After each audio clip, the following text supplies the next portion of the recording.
Hay una convención internacional contra la tortura. Existen mecanismos de control de la tortura. Hay un artículo en la Declaración de Derechos del Hombre que los 191 miembros de las Naciones Unidas han firmado, que prohíbe radicalmente la tortura. Y sin embargo, la mayor potencia económica y militar del planeta practica abiertamente la tortura, incluso hasta causar la muerte, en los territorios de Afganistán, en Guantánamo, en Abu Ghraib, en Irak. Hay aviones que cruzan los cielos de los países de la Unión Europea para trasladar de un sótano de torturas a otro a presos sin inculpar, de los que no se sabe nada, de los que no se conoce ni el nombre, que han sido detenidos por comandos enviados por el señor Bush, que actúan fuera de toda legalidad internacional. Hay, por lo tanto, una destrucción, no solo un retroceso, de partes enteras, de capítulos completos de los derechos humanos.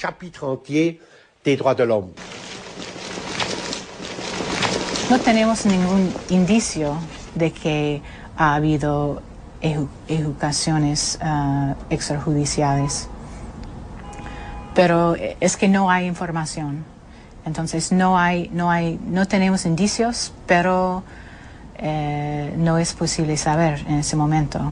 Human Rights Watch cree que se puede hablar de desaparecidos, porque hay personas, por ejemplo, que han sido detenidos durante más de 3 años y no hay ninguna información sobre su estado de salud, sobre el lugar de detención. ¿Cómo es posible que se haya llegado a eso? Bueno, pues porque eso es imprescindible para que todas las personitas que integramos esta cosa que, en fin, que llamamos humanidad, aprendamos de una buena vez que nos puede ocurrir a nosotros también, que a cualquiera le puede ocurrir. Terminar rapado con un uniforme a rayas, humillado cotidianamente, meado por los perros en un lugar como Guantánamo. A cualquiera le puede pasar. Es lo mismo que lo de la tortura. Si la tortura torturara solamente a los culpables, no sería eficaz. Si estuvieran en Guantánamo presos nada más que los culpables de actos terroristas, Guantánamo no serviría para nada. Sirven estos ejemplos, estos símbolos del poder, funcionan porque emiten miedo. Y emiten miedo en la medida en que le puede tocar a cualquiera. Es un asunto del azar. These are the ones from yesterday. These are the dead. These are the wounded that they never picked up. He's breaking these fucking... Lo que sucede es que son auténticos crímenes de guerra. Si no, incluso pueden llegar a ostentar la categoría de crimen de lesa humanidad. Y ahí está la normativa internacional, está clarísimo, y el poder sobre el sometido es absoluto, y por tanto algún día eso tendrá que investigarse seriamente y sancionarse. No sé si alguna vez lo harán los tribunales militares norteamericanos o civiles o alguna instancia internacional, pero tendrá que hacerse. Hey, we got a friendly coming down. Hacía mucho tiempo que la tortura se practicaba, pero no se predicaba. O sea, no se decía. Pero ahora se proclama a los 4 vientos que la tortura es una maravilla. Y además se lo dice a partir del supuesto falso de que el torturado dice la verdad. Y no es verdad que el torturado diga la verdad. El torturado canta mejor que Gardel, dice cualquier cosa. Todo torturado se convierte en novelista en el acto y en un gran novelista. No se tortura para obtener información, eso es falso.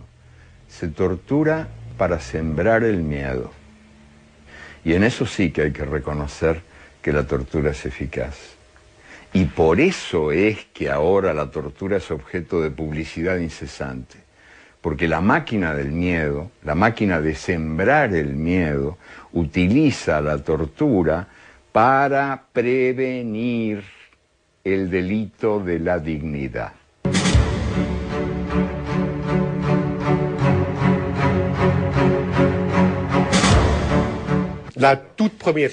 Lo primero que cada uno de nosotros debe de hacer es mirar la situación de frente. y no considerar como normal y natural la destrucción, por ejemplo, de 36 millones de personas el año pasado por culpa del hambre y de la desnutrición. No hay que aceptar lo que los amos del mundo dicen. Son las leyes naturales de la economía, no podemos hacer nada al respecto. Es normal morir de hambre en Etiopía porque hay sequía, porque la gente no sabe trabajar, porque si hubiese un solo muerto de hambre en París, habría una revuelta. Tenemos que rechazar como algo normal la destrucción de nuestros semejantes por este sistema criminal y mortífero del mundo. De ningún modo debemos permitir que nos intimiden los grandes organismos de comunicación, ni las fábricas de las teorías neoliberales de las grandes corporaciones.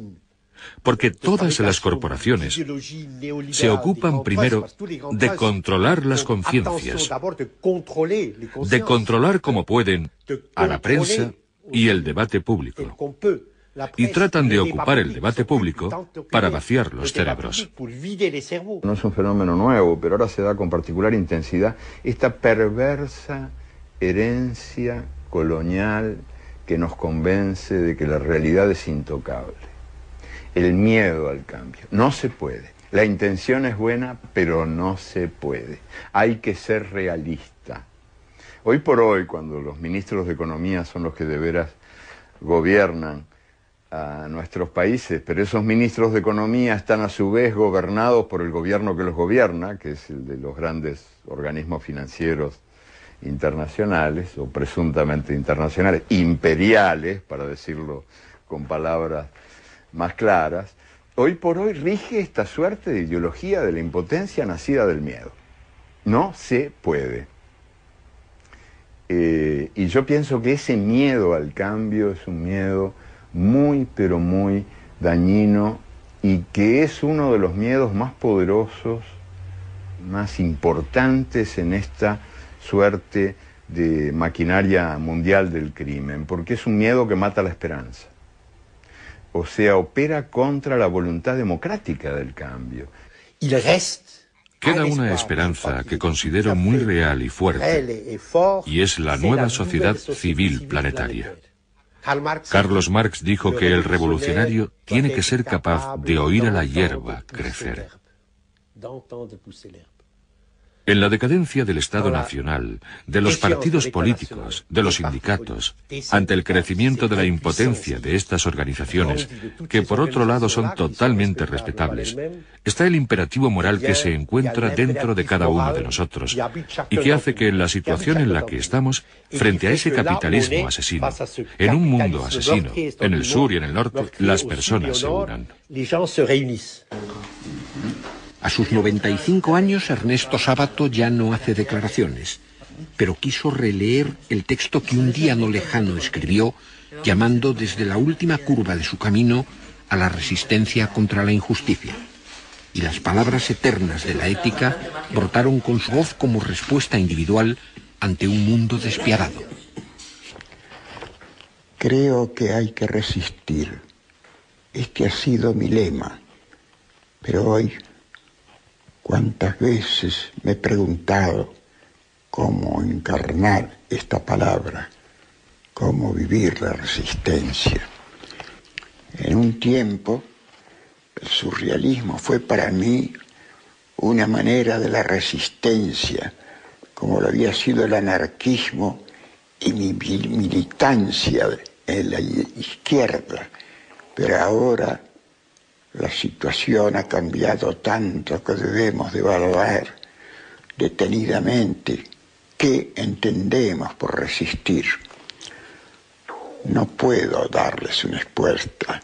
Si la supiera, saldría como esos creyentes delirantes, quizá los únicos que en verdad creen, a proclamarlo en las esquinas, con la urgencia que nos han de dar los pocos metros que nos separan de las catástrofes.